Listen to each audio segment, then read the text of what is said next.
Welcome back, guys. I'm Spawn. This is Jish. You know when you have those moments, you would have had them recently. You start casting and you're like, I hate my voice. Did you have that moment? Yeah. I hate my voice when I play by playcast, but that's a completely different story.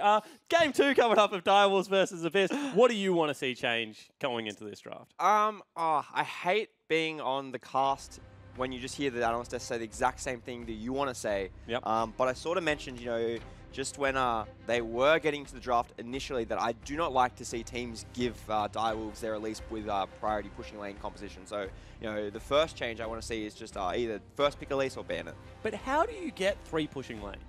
I mean, I always question drafts when you're like, oh, we just lost all 3 lanes in jungle matchup. I'm like, well, you have 2 counter picks on red side. How does that happen, Josh? Yeah, so it wasn't, they have the counter pick in mid. It wasn't as though Talia counters Syndra.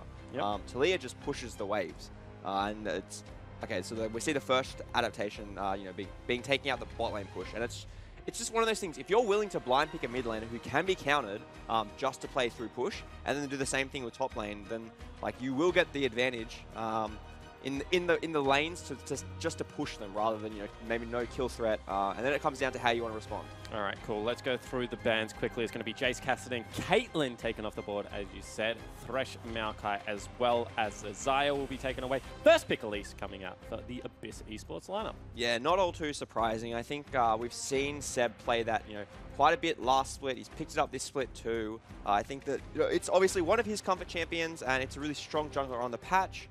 I think that, you know, they don't want to lend themselves to what happened last game. You know, just take it away from Direwolves. Yeah, and Chippies picks up Gragas, so by my logic, that will be a jungler, because top laners never pick their own champions. That's what I've learnt being a caster over all the years. Were you paying attention to Chiefs when spooked Maokai? Certainly was not. And now, all of a sudden, Ashe is picked up as well. Yeah. No, so if the jungler picks up Maokai, then it can go anywhere. But as soon as the top laner picks a champion, it's not their champion. Wait, that is such a bad caveat to what you just said. Like, yesterday on the cast, it was if top laner picks it, jungler plays it. If jungler picks it, top laner plays it. Oh, yeah, true. All right. I'm hedging a Yeah, little bit. I was but so scared you were going to go back and what you said. I'll have to watch it, but I think it mainly applies to junglers. However, Kalista picked up maybe the strongest AD carry on the patch at the moment because of support impact. Thoughts? My team is going to be laughing at me now because I think that Caitlyn is the strongest champion in the game. Okay. Why? Or is that too much into the mind of... That's more me just being stubborn and liking Caitlyn rather than, you know, actually being the truth. So I think that, yeah, Caitlyn is still my favorite AD carry because of the playstyle that we just saw Direwolves played last game. I really like that way of the game to be played. I think that, you know, if you're going for kills and trading really aggressively, I sound like such a lame coach here. You do. It's being like, oh, don't fight, guys, just push minion waves. Yeah. We can out macro them. Yeah, that is exactly what I was thinking. So that's why Caitlyn's my favorite AD carry. But I think, yeah, Kalista obviously has seen tremendous growth in popularity, and it's because of all the changes in the rest of the meta. You know, if you can pick tank engaged champions in every other role, may as well pick the 180 carry that can help you do the same thing by throwing another champion towards them. Exactly right, even if that is going to be a jungler. Jax is picked up for Pavel up at the top lane. It's Ashe and Nah picked up for the Direwolves. Rakan, Echo are banned away. What here is interesting? I like when people play like at least Renekton. Yep. And then it changes like that Elise dynamic, because often Elise can go for the 1v1 in jungle and look to be aggressive like Shermfire did last game. Otherwise, we see a different Elise playstyle, which is like, I'm going to make your day just suck. Like, I'm going to go top lane, I'm going to dive you, I'm going to do it again and again and again. And that's why we see Renekton's really popular with that, because it makes diving top lane really easy. Yep. Jax, not a terrible, I guess, interchange for that. I think Jax is really good too, but it does lend you to getting counterpicked by things like the Gnar. I think Gnar is quite safe in that lane. He might get outscaled at like 2-3 items by the Jax, but yeah, I guess it depends how accelerated Elise can get Jax in this matchup, and what, you know, Shermfire will do on his Gragas to impact that or change that. Yeah, and we'll have to track the junglers again, because it was so interesting in match number 1. Rakan, Bard taken away, 2 of, you know, Rosie's good champions, as well as, you know, maybe can team up with the Kalista. Braum banned away by Abyss, which we normally see played with Kalista, and Taric picked up for Destiny in that bottom lane. Yeah, so I think the Rakan ban is because Kalista Rakan is just such a good engaged lane. It doesn't really matter how that lane phase goes. Once you get out of it, you have a lot of tools, again, just to throw your support, who then, you know, does little donuts and stuff around the team fight to round everyone up. Yeah. So, you know, getting rid of that makes sense. Getting rid of the Bard is not terrible, I guess, when they're going to be blind picking their support instead of saving the counter. Obviously, they want to give Fantix that counter pick into Luch, the man you see on your screen. Who did pick up the Victor, which is, you know, a Luch champion, does like to play it. It's going to be the Kennon's support coming out for Rosie. That's something we've seen in the EU LCS, but I don't think if we've seen it anywhere else, Coach Jish. I was going to say, that's super old school. You know, when Kalista was previously a strong pick, we saw a lot of people realizing that, you know, not only are the tanks good things to throw, but people with AoE stuns and, you know, a lot of mobility and CC are not too bad too. So actually a pretty good lane matchup, I think, for them. You know, if you're picking that sort of robust, tanky, I guess, sort of defensive supporting Taric, getting the aggressive auto-attacking ranged matchup in the cannon should give them a bit of pressure in the lane. Luch takes maybe one of the safest champions in the game, you know, just to survive through lane and stuff, because Fantix has the counter, which picked Talia. Really good performance from him in game 1. You know, I feel like they've done it again. What? They may actually just have 3 pushing lanes. Really? You know, the same 2 on top side. I think Victor has a bit more room to match, you know, the wave clear than the Syndra did, because obviously if Syndra's using her spells on the wave, she's not using them on you. Victor gets to do both normally. If he's a really good Victor, he somehow manages to hit every single minion and you, and then you're like, what? Why am I standing on my minions? Maybe that's just me, guys. Yeah, maybe. But yeah, I think Ashe typically has had push into Kalista because the volley, just as a... Yeah, I mean, maybe that changes with, you know, the support matchup, so I'm not going to say... You're probably going to see Targons versus Spell Thief, so maybe Taric even lends to the push, at least for the first couple of waves, which are important. Yeah, that's a stretch. But yeah, no, I mean, maybe, yeah. So I think that, you know, the Direwolves are just going, you know, sort of repeating what they did last game. I would expect to see Schönfire probably have a similar sort of play style and look to control the game, you know, through tracking the enemy jungler, you know, following him around the map a little bit, trying to find the wards on his camps. I guess we'll see how it goes, because Seb really sort of has a timer on him to get something done early game, you know, to start snowballing his solo laners, maybe even go into bot lane, but I think, yeah, he really needs to have an impactful early game, unlike last time. And we'll see whether he can get that done as we head on to Summoner's Rift game number 2 between Abyss Esports and the Direwolves. You can see Direwolves group up as 3. We've seen this so frequently. Getting the vision down for this Super Leash is crucial to make sure that your bottom lane is safe. You can see that the favor was returned as Parbu ducked into top lane and allowed Seb to get a cheeky ward down on the Raptor camp, somewhere that Gragas likes to start, maybe. Yeah, no, definitely. Most junglers can start on the Raptors. A lot of players are moving away from it just based on mid lane matchups a lot. So we see things like Talia walking up and queuing you at the start of the game. So as you see, Seb is starting blue buff. Not going to risk getting queued to the face by Talia. Yep. But I do like that they check for the Super Leash, because Elise already has a decent clear, really fast on the map, good early gank presence, you know, giving her that much of a boost to her starting clear can be super oppressive to play against. I also like the ward out of Fantix too. You placed in the bottom side of River, the little pixel brush. So he's put his trinket there to defend Schönfire's second buff. Yep. So I think that that's actually a really nice move out of Fantix, just to keep Schönfire safe, you know, from that like 1 to 3. As Juves mentioned on the desk, Elise clears with high HP and they can look to fight you in bottom side River. See whether Seb can get it done. You can see Fantix already pushing in. Luch, who did go for Death by Touch. The keystone I want to mention, however, is the fact that Kalista has gone towards Fervor of Battle.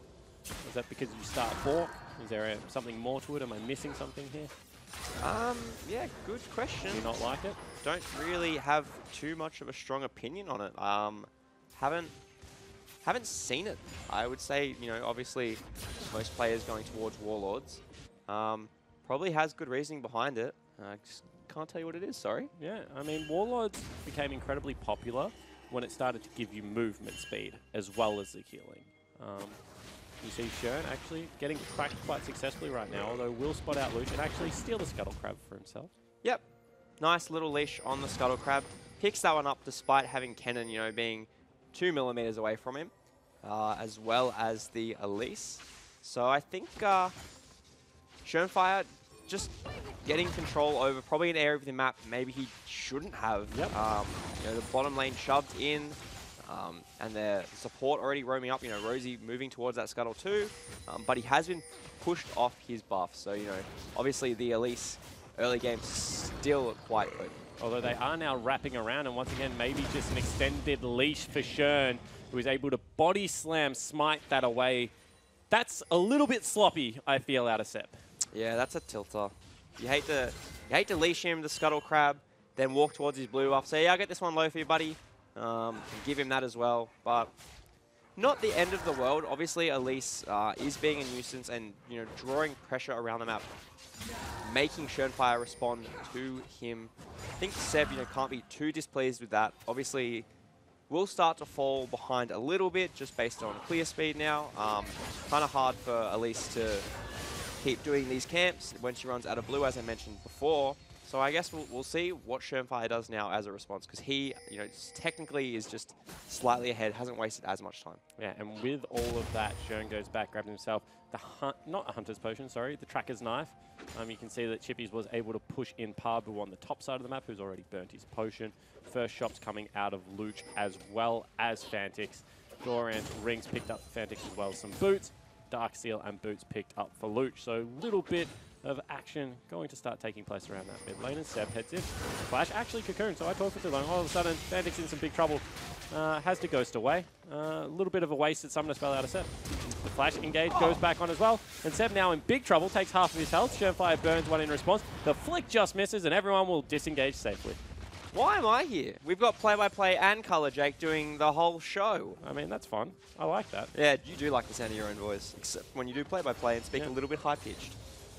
It's not that high pitch. All of a sudden, you see that Schönfire is in behind, looking for a gank here potentially. Onto them, the stun flash comes out. Rosie has been stunned up. The exhaust is also there. Without level 6, Rosie's in some big trouble. He flashes away, however, slow does go down. Heal is there, and now they can start turning around. There's so many spears in people. Raid will get a lot of chunk damage down, so a one trade there for the Abyss Esports Club. Yeah, not too bad, and, you know, I guess kind of sad that Seb was just moving off the map, because, you know, he could have been running topside, I should say, to be denying the jungle camps. I think we'll see Fantix check that right now. Maybe looking at his own wraiths to make sure that Seb's not there. Nah, walks past, doesn't care. Says, you lost the gank bot side, you lose your Raptors. That's fair. But yeah, Seb does move into that topside jungle now, and, you know, they have the two pinks there, so they have vision control. I do like that out of this, getting control over this top side of the map. And their bottom lane was sort of naturally winning. Schön has, however, caught out Seb. He's taken 3 little Raptors, but now might be in trouble. Gets out with a nice repel. Fantix rotates across to try and cut him off, and Luch takes some damage. And there's that cheeky Thunderlords again. Just a little bit of extra damage on the proc there. We'll see Luch probably... Oh, I suppose he's actually, you know, quite safe in this lane. Doesn't need to ult the wave just to get out. Obviously got a pretty decent buy already, but we see some action moving towards top lane. Yeah, so now they've got the boots too onto Parbu. He's chasing him down, and Chippies is in some trouble trying to kite out. But that is first blood picked up for the top laner of Abyss. Yeah, I think Direwolf's very close to pulling the trigger there. Fantix roams halfway up with his ultimate ready. Schönfire in the top Cry Brush. But yeah, Chippies just dies. Chooses not to flash there. Maybe could have baited it, obviously, on the wrong side of the map there. A bit hard for his team to follow up, but yeah, pretty good from Seb. Obviously, we said that this lane, not the most typical Elise sort of diving lane. We normally see things like Renekton, Jace, Camille sometimes, you know, just they have good gank setup or a lot of damage early. I think that obviously this is something that they've rehearsed, because Parbu looks pretty comfortable on Jax. So I guess, yeah, we'll see how this sort of transitions further into the game. With that, it is going to be a 500 gold lead, so a little bit CS advantages in the lanes right now. In mid lane, probably keeping it away from that 800, which is about what first blood is worth. Checking in, 200 gold lead for Seb. Actually, there's a gold lead for Luch now in the mid lane, so gold leads everywhere for Abyss Esports, apart from Destiny, who might be running gold per 10. Oh, I feel like he shouldn't be running gold per 10 in that matchup. Well, then how else have you got a gold lead? Got some Targon stacks. Thankfully, there's action in top lane to distract me from being potentially wrong, but Parbu jumps away, so you know, I'm not sure what runes he is running. They could be the gold per 10. Maybe he's running a mixture, but I think into that lane, it's a bit greedy. That would be real greedy. I would be surprised as well. I just couldn't think of any other way he had a gold lead. However, Pabu goes for a little bit of a trade. Chippy's ults him back. Yeah, they don't actually have a track on Elise at the moment, so I mean, he has the ward in the river, so maybe not that dangerous, but yeah, doesn't want to flirt in the range of danger there. Just wants to keep shoving this lane and trying to control it, but you know, Pabu is hitting back pretty hard at the moment. Certainly is. Fantix tries to make his presence known. He just eats some melons, and around the map, a little bit of a lull at the moment. Blue buff being handed off. Yeah, I guess, you know, without the Elise, they aren't making as many early proactive invades like they did last game, the Direwolves, but their scaling is quite fine. Obviously, you know, they're not like they're not on a clock, I guess, to make any plays as they were last time. Do they outscale Abyss Esports this game? I wouldn't say they outscale necessarily. I think that their team fighting probably is better, especially in a front-to-back sense. I think that maybe they don't have the split push very late into the game.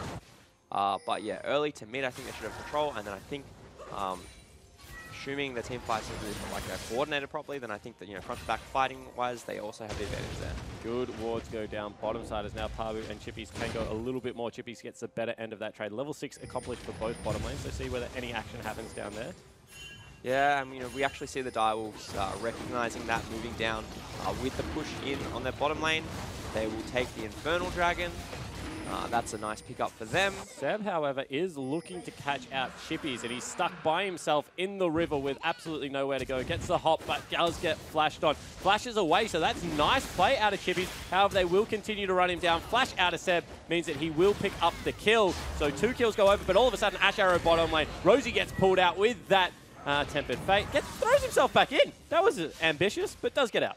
Yeah, just takes a bit of extra damage. Laughs with that little lightning rush away, and we see a huge wave in the top side get shoved in. This might be first brick for Abyss. Which would be big on the split push. You said, you know, maybe not the split push advantage, so Abyss playing to maybe one of their win conditions. Yeah, absolutely, and for a team, you know, that's missing their coach, I had no one reminding them on stage, hey guys, let's split to win. Good foresight out of them. They break this turret open. Elise, please give solo. Thank you. Oh, no, you stole the gold. See whether they do get anything out of this. Flash goes down onto Luch, who was going for a roam. Takes so much damage, although now Rosie in the backline. That's going to be the ultimate coming out of Destiny, and the teleport play coming out of Chippies. It's going to be unresponded because there is nothing available for Pabu right now. His is a couple of seconds off cooldown, so they need to stall. But it is a 5 versus 2, and unfortunately for you, Abyss, you've used everything. You have absolutely nowhere to go, and you're going to get double killed. Fantastic play out of Direwolves, and Pabu even wasted the teleport. Yeah, that was just one of those times when you're making a good play topside. You need to respect that Direwolves going to make you know, a reactive play on their stronger side of the map, which is bottom, and then they equalize the turrets. Seb gets a nice minion wave for himself top lane, and he steals away the Raptors, but definitely a net win for Direwolves. Yeah, however, now Fantix instant trouble. He gets stunned up and absolutely taken down by Seb. Yes, I mean, he did definitely. Maybe in the wrong position, maybe thought that Seb had based and wasn't in his jungle behind him. You normally probably wouldn't be too scared as the Talia versus the Jax. If he jumps on you, you know, just chuck him back. And you should be able to like farm quite safely, assuming there isn't, you know, an Elise right behind you. And with that, they will look towards the Rift Herald. See question mark pings coming out on the minimap. Yeah, I think that this one is just uncontestable, maybe. You know, they have to respond to the top wave, which we see King doing now. You know, the solo lane is back in base, so, you know, just a good Rift Herald out of Abyss. We'll see what they use that for. Hopefully they don't drop their own inhibitor in mid lane as they did last game. But then again, out of all teams, I do not think I'm the one who should throw shade around Rift Herald usage. So why is EGM picking it up? Like, give me the lowdown, Skip. I've heard the excuses from the players, you know, we have better trinket slots and stuff like that. But is it just because Sam can't click the Rift Herald button? No, it is 100% what we said, and I think that it's actually just quite funny that, like, obviously in scrims, like, we play, what, 30 hours of scrims a week. They play how many, like, hours of solo queue? I feel like it's not a reoccurring issue for him to always forget Rift Herald or anything like that. We did just do it in the OPL that one time. You see Direwolves grab this top lane, but yeah, I think that we actually just realized that depending on, I think it was actually, it started with like a fight we lost at Rift Herald, but we got the Rift Herald. Yep. And then Spooks died, Ejin picked it up, and then we actually had a discussion, hey wait, this kind of makes sense, because like Spooks has level 9 and he has the sweeper or something. Yeah, More action around the map, though. Going for a little bit of a fight, and Fantix actually picks him up. He will die in response as Seb cleans him up. And with the Rift Herald, they might actually just look to win this base race, although Seb gets tagged again, and Chippies is looking to still go for the kill. Seb will successfully get out, and you can see they're pushing for Inhibitor, Jin. Yeah, and this is sort of what happened for Chiefs as well. We had Raze down in the bottom lane with that charging Rift Herald in game 1, and I think that, that's just something you have to respect. That if you're in a base race, the big purple guy with the claws is going to win the base race. Actually a girl. The big, in 2017, is guy actually a gendered thing? Is it like, so I think like dude and guy can be anyone. That's actually a good point. I will stand politically corrected. I like it. Raid and Rosie will look to pick up a departing blue buff for themselves, although the collapse is coming out. They're going to wander away, and you can see an Ash Arrow actually going to land as well, so Raid in big trouble. Rosie should have tanked that because he could have been face called away. Instead, the AD carry is going to fall down. Destiny keeps chasing forward, and here's a Jack, so Pabu gets in there and picks up the return kill. Yeah, did pick up the return kill, but as you mentioned, just literally a mistake out of Abyss to not let Rosie take that one, and then Raid, pull him away to safety. Obviously, when you're running away and probably talking about your next reset plan, you're not thinking about the Ash Arrow that's coming biting out your bum. But yeah, no, Raid does pay for that one with his life. They trade it for Destiny. And so at this stage of the game, we have a team that has 5 kills on the top side of the map versus a team that has a lot of gold on the bottom side of the map in a pretty even game. Who wins from here? Like, both the teams are playing on their win conditions. Yeah, this is actually the easiest way to answer it for me, is that it's like, well, it comes down to execution now. And before I get roasted for saying that, it really does depend on how these two teams play it, because we said from the start that Direwolves have a good sort of standard front to back comp, and if they're going to play around this next Dragon coming up in 30 seconds and they force a fight, you expect them to win it. If Abyss do not get lulled into that, they play around their split. Speaking of, I wish Jax was top side. Obviously easier turrets for him to get there. But yeah, if they're looking to play around their split, which Direwolves are possibly forcing them out of now. Ball comes out. Fantix actually might be in a little bit of trouble here, Jish, because he gets flashed on, pushes away Seb, but there are multiple members heading down. Shern just needs to play this one patiently. In fact, they even burn a teleport. Don't know if that is worthwhile, as now the Great Chase will start, and I think it's just going to end there. Ash Arrow comes out. Actually, Pabu now has been stunned up, maybe in a little bit of trouble. Great body slam coming out. Actually, he just gets over the wall. That's a little bit of parkour. King dodges out of that. However, Pabu, he's still running. He's getting slowed down. Rosie is hiding in the brush. He wants a big ultimate, and he's going to get it. He absolutely destroys King on the backline. However, great ultimate coming out of Destiny means that Chippies is on the backline, and he's about to go mega. We'll see whether they can kite away. He's chasing down Luge, and Rosie will also fall. This is a team fight the Direwolves are looking for. Rage, you need to keep kiting. However, he will be stunned up, and Chippies is just pummeling Luge with house after house, and they will all start falling down. That is already 4 dead. Only 2 on the side of Direwolves, and Raid hops himself into a barrel. He gets bopped on the head, and the ace comes through for the Direwolves. Yeah, and and they were looking, it was looking so good at the start. They started wasting their time. They're dragging them around the map. As you mentioned, you stole the words from the forefront of my brain. That parkour from Pabu to like jump and then flash the wall. Kind of looked like Talon rather than Jax, but yeah, they just got, forced into that fight because Rosie wanted the engage. If they just keep wasting their time, maybe just try to get a big chunk on middle lane. We'll see it again. Good engage from Rosie, and then we have the Taric ult to stop obviously the damage that comes up from Lucia, and that's huge there, because normally Victor in a choke like that can get off a lot of damage on the enemy team. Taric completely nullifies that. The 2 carries are split here, and there is just no front line left to protect them. They both get chased down, and it's just a very easily won team fight for Direwolves, and it's them playing to their win condition. They looked for that fight bottom lane. Fantix obviously caught by surprise initially, but we saw the huge collapse. As you said, the Great Chase start to come out, but it did end in a team fight, which is exactly what Direwolves want. Yeah, it certainly was. I wish we could, take a look at how Rosie played that, because he actually threw himself at Shernfire when he could have thrown himself towards Chippies and really blocked up that gap that you were talking about. couple of times that Raid and Rosie, it seems, haven't really been on the same page. We'll give about a 1,300 gold lead to the Direwolves. No, I'm giving benefit of the doubt to Rosie there. If you've ever played with Callista... Ooh, good use of it. He's over the wall. Chippies will start to engage onto him. However, there are multiple members collapsing. I don't know if the support is worth it. And he even gets pulled out and will bounce him up. Definitely and a shutdown comes through for Raid. Yeah, the shutdown gold is huge. You know, splitting that across your team, giving everyone a little bit more gold, more flexibility to buy with. We see, you know, they're looking for that split push pressure. You know, Jack's pushing all the way up in top lane. They get the kill on the weak side of their map, I guess. Not too bad from Abyss.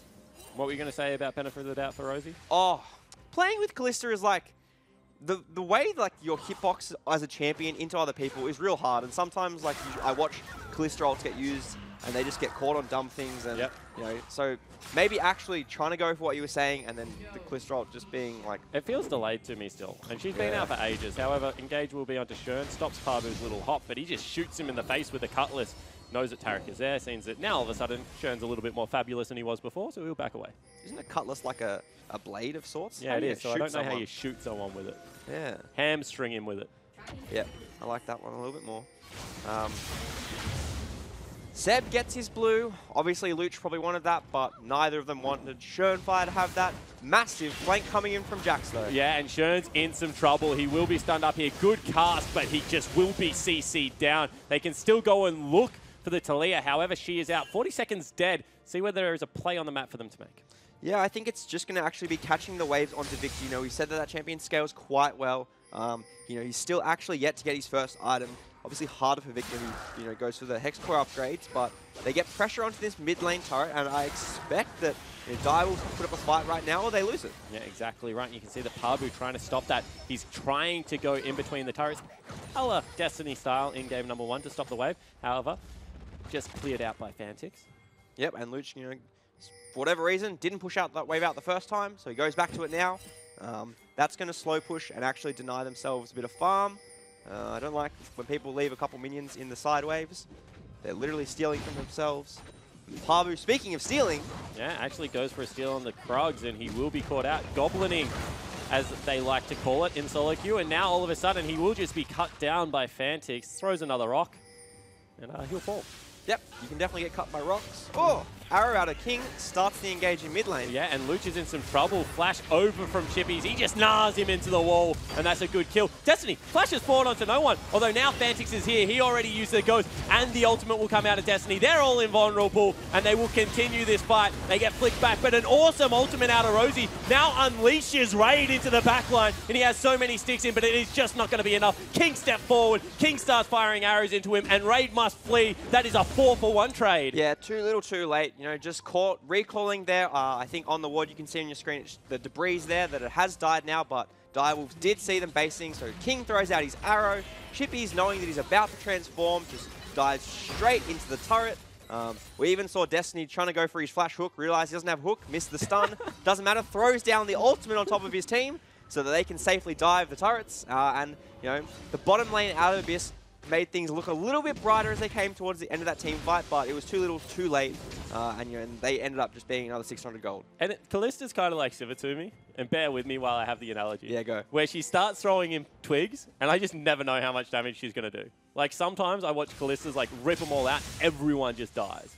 And then that time, I was like getting really hyped, and she rends and no one popped, and I was just like, oh well, that happens. Yeah, I mean, is that like a comment on the champion, or just like you not being able to read the damage? I have no idea. Take it as what you will. Bit of column A, bit of column B. Yeah, exactly right. Start up the Scuttle Crab. I thought that was a champion. I was looking at you for a bit, gritting, and then I heard the noise. However, Shern looking to face check does successfully get away. Jish has a little bit of cough. Yeah, did actually have a large cough. I wouldn't say it was little, but, you know, Direwolves... Direwolves are looking to defend their turret here. They have Chippies off in the side lane. So right now, I think at the 2-item point, and especially with him having an individual lead, he still probably controls the split and does win at the moment. I think that in the lane itself, it's pretty... it can go either way. I think Jax has a harder time. But more importantly... No engage, never mind.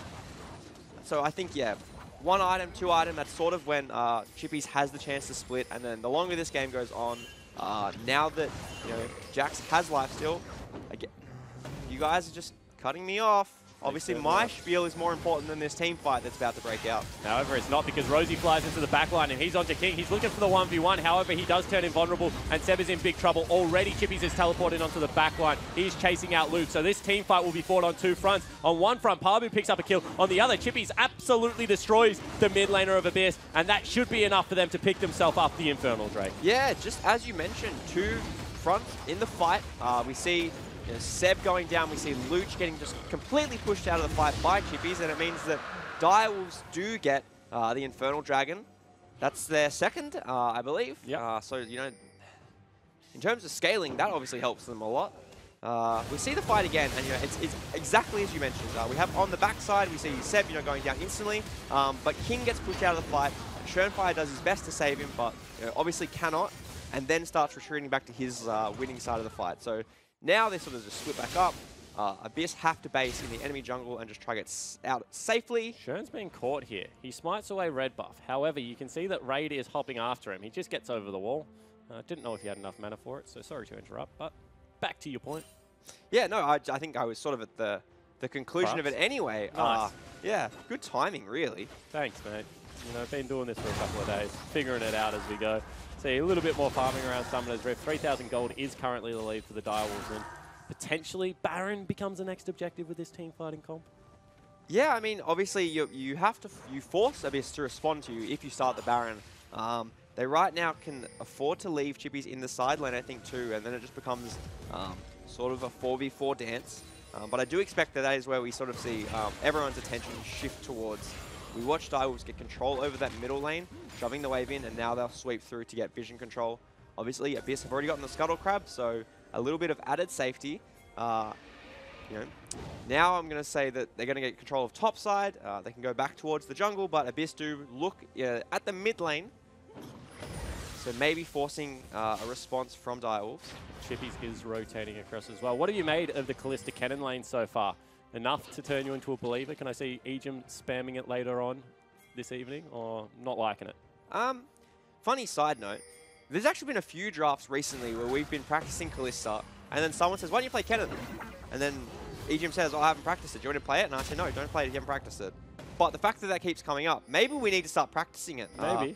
But no, actually, not really. I think that this hasn't been too impressive a performance.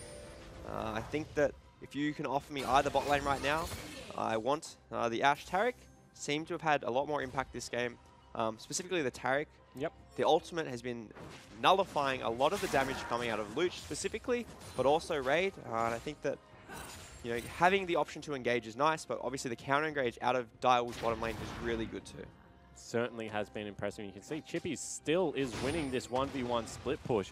Pabu, every single time he sees the man, just has to head for the hills. That is not what you expect out of an R. 7-3-3, however, and 2 kills up. And now the Talia wall comes in. Raid goes over the wall with a flash, but now he's just left Rosies to the wolves.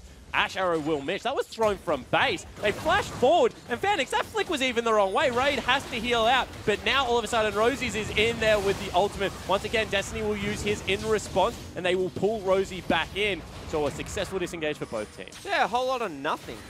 We saw a lot of ultimates come out. 4 from the Direwolves, a couple from the side of Abyss. But, now Direwolves starting the Baron, which is interesting without all their important team fighting ultimates. However, they did send Raid back to base. They get it down to 3,000 health, and this will look like Schönfire will successfully grab it. Although Pabu goes in. He's already onto King, and without an ult, it's very hard to keep him safe. However, they will shut him down, and now Fantix turns towards the jungler of Abyss, and they just cannot get past Chippies. He's too big, he's too strong, and King picks up a double kill. Yeah, actually just standing as though, like, the guardian of the entrance or something. Just be like, nah, you guys aren't coming in. We're going to win the back of this team fight and take the Baron, and you can just watch from the sideline. He's just a massive dinosaur in a onesie. I mean, what more do you want from your top laner, really? Really actually shouldn't be that scary and deterring, actually. Probably kind of inviting me, like, hey, look, you got onesie, like... He looks really cute there. He does look real cute there. Oh, I was almost going to be Ejim, but I will just quickly revisit this fight. So as we said, once he turns Mega, he gets to zone out, and he realizes King is safe, and he just moves instantly away, flashes forward, jumps further, and then at that point it's just the carries from Direwolves cleaning up the rest of that fight. I didn't actually notice at the start of that fight that Raid was in his base. That just makes the Baron opportunity so easy for Direwolves to execute on. There's no real threat of a consistent damage in the fight. It's just going to be all burst from Victor, and if they can nullify that with Chippy standing in the way. Arrow comes out and nails Rosie. Fantix flies in on the front line. Rosie goes down incredibly low, and that's going to secure the bottom lane turret. All right, now that they earn themselves the bottom lane turret, let's go back to being Ejim for a second. Yep. He's using the pink Gnar skin. He is. Finally, someone's using a pink chroma. We're seeing the pink skin out of Destiny, and every week on the OPL, I'm always telling people to use the pink chromas because that's my favorite color. And Ejim never uses pink Alistar. Quinn never uses pink Caitlyn. Direwolves use pink skins for me, though. That's nice. Of course, Jish was the coach of the Direwolves way back when, if you cast your mind back. Also, a fantastic support player for the lineup. I think in Armageddon 2014. PAX 2014. Was it PAX 2014? Yep. Huge. I beg your pardon. Breakout performance from the Nami player. Nami Jana, I believe, with a 2 Yeah, pickup. hung up his boots real quick, though, and we see Abyss starting the fight. Yeah, and you can see that Seb already gets chunked out. The ultimate's going down, and Parbu, unfortunately, you're just not strong enough. You're dead. Flash forward out of Destiny. That's going to mean Luch also follows, and this just could be the game. They're going to continue the force. Raid is being chased out of his own base, and you can just see that they're too strong. Shern grabs a double kill, and it looks like Direwolves are going to finish this one up 2-0. Yeah, long death timers, minimum 30 seconds. There's only 2 people alive. They have the Baron buff. They have a lot of damage to structures coming out of King and Chippies. So I think that this probably is the game. Yeah, it certainly looks to be. Chippies jumps forward, launches himself on Seb, who will get absolutely deleted from Summoner's Rift. And with this 2-0, Direwolves retain top spot and set up their date with Destiny, or maybe the Chiefs next week to see who can get it. Yeah, thanks a lot, Abyss. You were supposed to win for me. But nah, a very good showing out of the Direwolves and, beating a dead horse at this point, but very good against the lower-end teams. They have a lot of respect for them, as they say, and they will play their A game against any given team, and that is exactly what they did today. Yeah, it certainly is. Direwolves pride themselves on not playing against the squad, but playing to their win conditions. And I think we can definitely see that they took this very seriously. They respected the cannon, the Taric pickup, nullified that completely, I think, during the team fights. And they showed their diversity. One strong bully jungle game. Next game, Shern plays very reserved, and they honestly just scale up and win the team fights. Yeah, you have to question the drafting out of Abyss. The fact that the Taric was picked blind and then they still went for the engage option. Obviously not given too much flexibility considering the fact you've already taken Kalista, but the cannon did look arguably useless in a lot of those fights just because of the invulnerability from Taric. Yeah, but still, Abyss had some promising early games there, I think. Seb was a little bit more aggressive, wasn't able to capitalize as much, but still not all doom and gloom heading towards the last week of the OPL. Yeah, no, it wasn't a terrible performance by any means. I think they showed a lot of, a lot of promise out of their top lane. There was that good early game gank, getting a bit of a lead onto Parbu.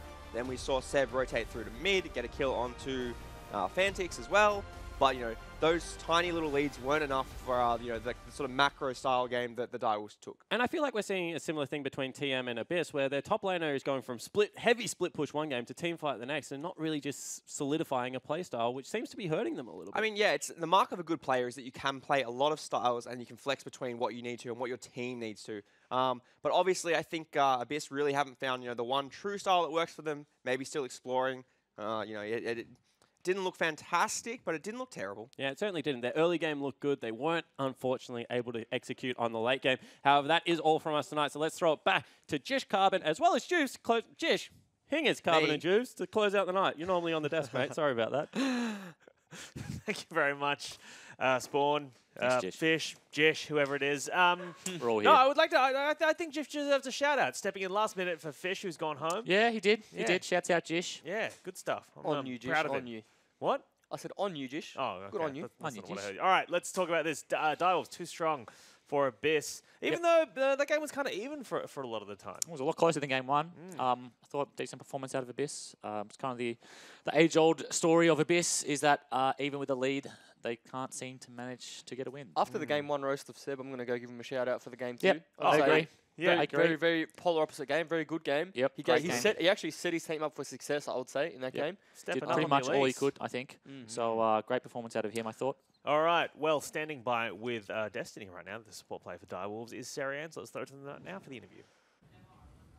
Thanks, guys. I'm standing here with Destiny. Congratulations on today's win. It seemed like you had a lot of fun popping off on Blitzcrank. Abyss have been able to give their opponents a bit of a hard time in recent weeks. How did you find it going up against them today? I felt like it took a while to close those games. They were both 29-minute games, so even though this game didn't matter to them in the standings or the gauntlet, it was very low chance. So they did give us a good run for our money. So I felt it was hard, but we closed it through. I read on Twitter that your performance director's in Sydney working with the team. Can you talk to us about how he's been helping you all develop? Yeah, Jonathan Brown, our sports director from overseas, has come out. He's been living with us for the past week, and he's been a really big help with just getting the team together and building us together as a team. Like whenever anyone talks about the Direwolves, it's all about individual players. And with having Jonathan here living with us, it's been helping us out by building relationships and building friendships that we can trust each other in outside of the game and inside the game. Well, next week you'll be going up against the Chiefs, but after today's performance, how confident are you feeling that you'll be able to hang on to that first place position on the leaderboard? Yeah, look, the Chiefs are always a hard opponent. I'm not too worried. I feel like it will be a close game, but the better team will win, and yeah, I'm not too scared. Well, congratulations on today's win, and thanks for talking to us today. Thank you. Trust exercises is the order of the day at the Direwolves Friendship. house right now. Yeah, friendship. Power of Beat friendship. anyone with friendship. Yep. The real winner today was friendship. Also the Direwolves, they did win. They also won. Yes. But they're friends. Or maybe not. If they're building friendship, that's just there's no friendship to begin with. Well, no, that's. I feel like you're reading it's into a bit that, of a Carl. I stretch. think Bit of you're- a stretch. You're trying to throw in some barbs there. Team's trying to Create some team's trying to get drama. some fighting in team Infighting. fighting before the match. Let's talk about this game, Carl. What was the Yep. first turning point for you where you felt that Direwolves really took control of the game? Because it was very close for a very long time. Well, I thought that the lane phase was played quite well by Abyss. Like we said, I thought Seb played quite well. I thought Pabu was a recipient of a lot of those ganks, and he was on his way to snowball. And we kind of saw a big extended chase, which turned into a team fight, which I thought should have gone in Abyss's favour. But what we see is they're chasing all through the bot lane. You can see that Abyss currently have a gold lead. Pabu's trying desperately to get away, and in a moment there's going to be a turn, which I think Abyss should have won. It's happening here. So big stun, instantly killed the Ashe. But if you watch Raid, he doesn't do very much. He gets a couple autos in, flashes away with full health, kind of just leaves Luch to die, and then leaves Rosie as well. And this was a 3v3 where you have two carries versus a top support and jungler. And this was really on Raid. This was his moment to carry Abyss. We mentioned, well, Juves mentioned earlier that Raid is getting a lot of the gold share, but he's not doing much damage. And I think it's because of team fights like these, where he's just kind of, and I'm not sure if it's nerves or if it's, you know what I mean? Like Kind of he's looks just like a zero confidence play. yeah, he just gets scared. He just flashes out immediately when really he had the opportunity to win that and potentially the game. He almost could have flashed on Gnar there and just killed Gnar before Mega, like rend him while Victor he had a lot of and spears and just he protect. just let him walk away. Victor gets mana back from the kill there as well, and Yeah. that just completely opens mid tower. You clean them up. It's just like a little kind of micro. It's a little micro error that just pretty much like is the difference between like a 2k gold swing and a 2k gold deficit. Well, I would just say that it's the difference between an Abyss and a Direwolves. Yeah, you I know, guess, if yeah. you want to be a top team, you need to take those opportunities by the horns and make them count. And if you can't, then you're going to find yourself in 7th or 6th position. Yep. Juice, for you, is there anything you want to shout out with Direwolves? Because like I feel like they played a pretty clean game. Yeah, one thing I did, I want to touch on Dials is that they denied Vision really well while Jax wasn't there. So when you have the 5 members, it's obviously easy to get Vision. And they forced Jax to group by baiting this Baron. But their vision control was so good, and the threat of the pick from Ashe Arrow was so big that like they just melted Baron. And pretty much they just scattered in one by one. Like they want to kind of fight it, they want to kind of smite still. Oh wait, maybe we don't want to do it, we don't have vision. Like you can tell, there was just like 3 different calls going on there because of the vision denial from Direwolves. And it resulted in 2 deaths, a Baron, and pretty much once you get a Baron, if your win condition is 4-1, like Abyss's was, and a Jax, and you get the Baron, it literally nullifies the win condition of your team, and you just have to start grouping with a Jax. I think the other big thing, which we didn't see in the replay there, was just before that, Talia altered on Kalista, and Raid had to flash away, and he had to pull Kennen as well with his ult. So Get the base as well. Raid was in base when they started Baron. So it was a very difficult contest. Well played by the Direwolves. Yeah, Raid did not have the best game there. No. Well, as you look at their draft for that game, did you like the first game draft, the second game draft better? I mean, Abyss got the Elise this time. Definitely they've- preferred the blue side draft. Yeah. Out of Abyss, I thought they gave themselves very obvious win conditions, and they acted on them as well. They had at least Jax, which, with the flash counter strike, which we saw from the Jax into the Cocoon, is a very strong combo. They had Victor for scaling and wave clear, wild Jax split push. Callista Cannon Callista as well. Callista Cannon is a very potent combo. Yeah. We haven't seen it in the OBL before. I thought it looked pretty strong that game. Yeah. The Tariq was just very good. Tariq was a great really counter good. pick. Well, no, it wasn't a counter pick. It was actually blind picked. Yeah, and then they indeed, picked Kennen afterward. But despite that, there were still a few team fights that the Kennen could have impacted. Unfortunately, the Victor fell very far behind in lane phase. Callista wasn't performing in the team fights. But I think in terms of the draft, I really liked what Abyss did in game 2 as opposed to game 1. I agree. I think that one thing that kind of let them down in a little way too was Luch didn't kind of have that big game that they needed him to have. I think if Luch could kind of... I think he got solo killed actually in mid lane. Yeah, he did. Yeah, he did get solo killed. So I think when you're playing Victor, you really just need to not die in lane and scale, and it would have given them like that infinite wave clear to pretty much deal with anything that I was through at them. And you saw like Jax grouping mid a lot as well, which was just weird. Like if Jax just sits, if Victor had his 3rd upgrade and he could just sit mid and he was just clearing waves, Jax was 3-0 or something, and he just sits in the side lane. And he just keeps pushing. Like that would have looked like there would have been so much pressure on Direwolves. Don't you reckon? Yeah, Jax had Trinity Force and Blade of the Ruin King. If you're grouping on that build, you better hope you've got 3 level advantage on the rest of them. Yeah, otherwise, someone. Otherwise, just go side lane and win the 1v1. Yeah. But he spent so much time group that Nah just caught up, and then they team fought. Nah got kills. Nah got and then Nah just had 2 levels. Nah went from he was like 1-2 or like 1-3 or something, and all of a sudden he was 7-3 with like 3 completed items like a BF sword or something. But Direwolves didn't force that upon Abyss. Abyss forced that upon themselves. Yeah, that was the problem. By choosing to play in a certain way. For whenever we see these like kind of picks come out in the OPL, like your Kennen Callista bot lane, we end up having solo queue just running rampant through for the next couple of weeks. So for people who are wanting to play Callista Cannon, can you give them a brief rundown of how that lane is meant to work? Right, so Cannon, flash, ulti, into 5, take as much damage as you want. Just remember, you want to stay alive. Yep. Then get your Callista to just ulti you gank out. So once you've 5-man stunned everyone, used all your abilities, and you got no cooldowns, just say, ult me out, ult me out, ult me out, and then Beat get me up, ulted Scotty. out. Yeah. Get me out. The other thing is it's a pretty strong lane as well, particularly into melees, because you get the Callista W passive, you get the percentage health, easy executes. Like if you ever get the stun, the Kennen stun, Callista's just going to stack spears. Kennen also takes AD and Magic Pen, I'm pretty sure. Yep. So like he does a lot of damage in lane. So this lane has a lot of pressure. If you want to play it in solo queue, I suggest playing it with a duo partner because it does require I just don't blind no comms. does require a fair bit of coordination to I pull it off. also suggest not doing it if you see me or Tim in your game. Well, you can do it against us anyway. Yeah, you can do it against us. No, you need practice. You need practice for It's the all right. gauntlet. Calista Cannon, I think it's all right. We've it's seen not it bad. in EOS, yes. We saw it in LCK as well. This split, Yeah, I I think think. it couple weeks was. ago. Yeah. I think it was maybe a Freaker. And I think it's a pretty strong lane, particularly into melees. And I thought they played it was creative. They played it well. Weren't able to pull out the win, but I like the creativity. Let's take a look at today's results. Well, yesterday we saw TM go down to Legacy and AV lose to Sin. Today, Chiefs 2-0 Regicide and Direwolves 2-0 over Abyss, which sets us up for this last week of the gauntlet. And let's take a look at our standings before we get into this, because I want to get your guys' thoughts on next week. Direwolves up top right now, 22 points. Legacy, second place on 20. They have the head-to-head over Chiefs currently. Sin, 18 points. And Avant rounding out the gauntlet on 14 points there. Abyss, Regicide, and TM filling out the rest of the slot. So, let me ask you, next week, big games, right? Direwolves versus Chiefs. Obviously, Sin versus Legacy. Yep. Things are going to move around. Well, like all we need, and that's all we need, is a 2-0 against Legacy. Uh-huh. And then we finish second if the Direwolves win. Yep. Because we would have the head-to-head on Legacy and the head-to-head on Chiefs. Yep. And all Legacy need is... We need to 2-0 Sin, and we need Chiefs to win against Direwolves. Oh. 2-1, 2-0, doesn't matter. To We finish will first. finish first. All right, so don't give me a preview of your match, because I don't want you to give anything away. I might ask you at the end of the show. But you've seen both Chiefs and Direwolves play today. Yeah. Did you take anything away from that? Do you feel like one team is significantly stronger? Do you feel like anyone has the edge going into week 9?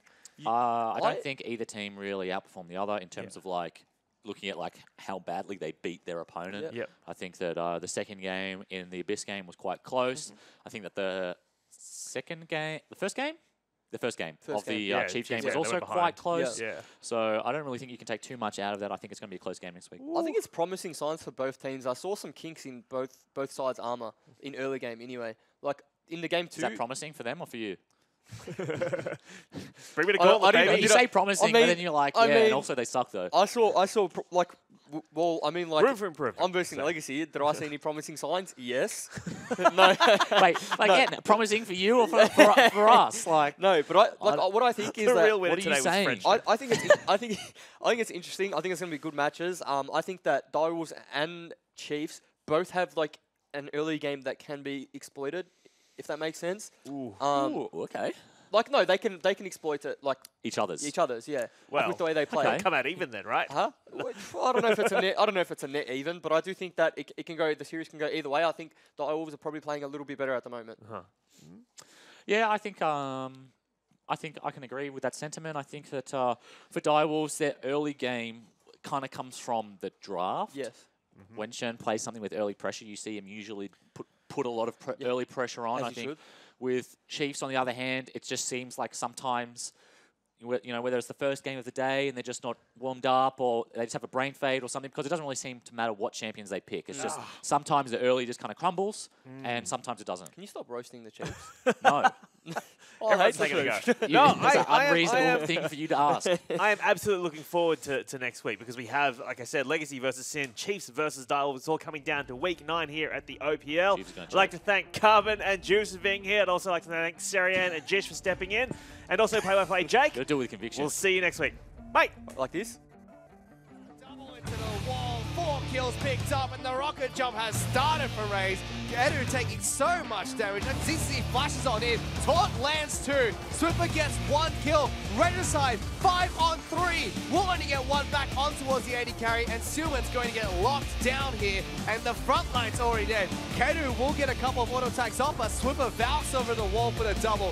Flushes on Silman's head, sends him a message as he returns back to the base. That's going to be 4 kills picked up by the Chiefs. And a big Gnar into the wall, picks up the first kill onto the 80 carry. The jungler falls shortly after. Swiffer gets 1 for himself. Silman dashes in and has to dash back out. So 3 kills picked up for the Chiefs. Jumps over, doesn't get the knock up. Now getting absolutely smashed by Oriana. Ejin wants a kill for himself. Is he going to pick it up? No, ace picked up by Swiffer. Chenshred and Kedu trying to kite back Spooks. Looking like a good fight for these two teams. Kedu will get 1. Still very healthy. Takes down Racehop. No, he doesn't. Rips the spears out for the triple kill. Spooks will get the Baron and Regicide get collapsed on. Double kill for Gnar. Decisive match. Close to a 20. In fact, it's going to be a 20,000 goal lead for them as they end out this game. 2-0 against Regicide. Looking dominant. They want to dive the fountain, but in fact, it's just Spooks and Swiffer who are left to the Wolves, and they will pick up the victory. And Raid has jumped on Chippy's head. Great Gnar actually interrupts the jump, however. A double kill picked up at Chippy's, and now Fantis is back into the team fight. Flash Body Slam will go onto the mid laner, but he's already picked up Rosie. It is Parbu and Luch versus the world. The ultimate comes down, but it's onto the support member. Don't know whether that's worthwhile. Fantis picks up the double kill. Good stun out of Luch, but he will ultimately fall down. Vertix lives, Chippies picks up the kill. Here we go, big ultimate back onto 2 of the members. However, King is just too strong. Seb will fall down. Chippies is stunned up. GA still isn't popular, however, he will hop away. Destiny grabs Raid, and that is another brilliant hook. Now Luch is the focus. He has to flash away. Another hook, this time onto Parbu, will secure the victory, and Direwolves will go up 1-0. He wants a big ultimate, and he's gonna get it. He absolutely destroys King on the backline. However, great ultimate coming out of Destiny means that Chippies is on the backline, and he's about to go mega. We'll see whether they can kite away. He's chasing down Luch, and Rosie will also fall. This is a team fight the Direwolves are looking for, and they will all start falling down. That is already 4 dead. Only 2 on the side of Direwolves, and Raid hops himself into a barrel. He gets bopped on the head, and the ace comes through for the Direwolves. And they will continue this fight. They get flicked back, but an awesome ultimate out of Rosie now unleashes Raid into the backline, and he has so many sticks in, but it is just not going to be enough. King steps forward, King starts firing arrows into him, and Raid must flee. That is a 4-for-1 trade. Chippies jumps forward, launches himself on Seb, who will get absolutely deleted from Summoner's Rift. And with this 2-0, Direwolves retain top spot and set up their date with Destiny, or maybe the Chiefs next week to see who can get it.